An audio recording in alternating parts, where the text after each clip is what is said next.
It's the big story of the day. President Cyril Ramaphosa will deliver his State of the Nation address. This year's SONA will be like no other, with only 50 people expected to be in attendance and without some of the key ceremonial proceedings as Parliament observes lockdown regulations. Joining me now to reflect on last year's promises, I'm joined by senior politics reporter Ziyanda Ngcobo. Ziyanda, a very good morning to you.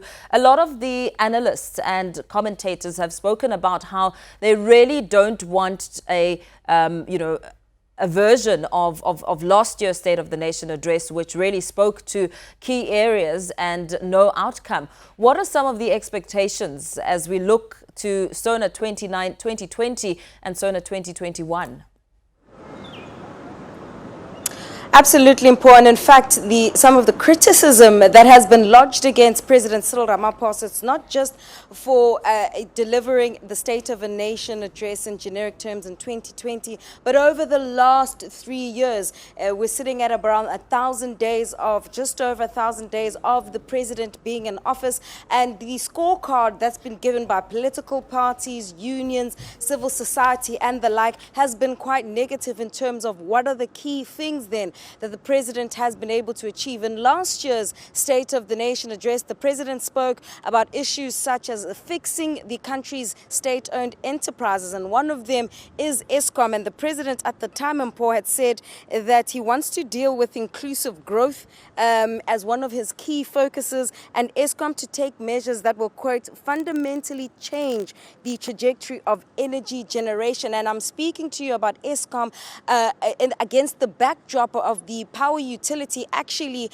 implementing load shedding in recent days, sparking the ire of South Africans, given the fact that coincidentally then this evening we won't be getting any load shedding. But this is just one of the parastatals then that the president had promised to work towards fixing, and he'd also promised to put in place measures to enable municipalities to procure their own power. We've seen some movement there, albeit at quite a slow pace. Ngcobo, the president last year also spent some time then discussing infrastructure and infrastructure development. He announced then the building of a university in Ekurhuleni, saying that that was one of the only metros in the country that doesn't have a university, and he spoke about investment of 1.4 billion in the rail network. We're still seeing many issues at PRASA, especially when it comes to the infrastructure there, as well as many other promises, 700 billion in investments over the next 10 years,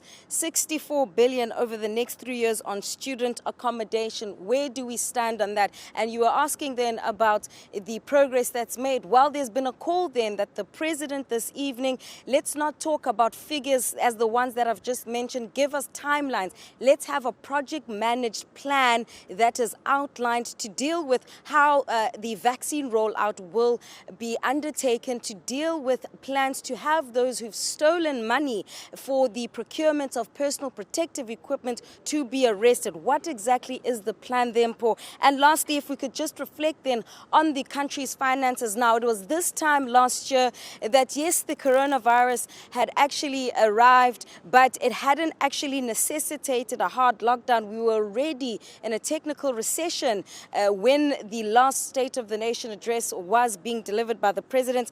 The president promising then to establish a sovereign wealth fund and a state bank, and he said he would work to fix government's finances, including reducing irregular expenditure. Now we know that that hasn't really taken place in Ngcobo, and so this evening then I wonder whether the president will be reflecting on some of the things he promised, given the fact that we've been hit by a pandemic and that priorities had to be reorganized then in light of the COVID-19 pandemic.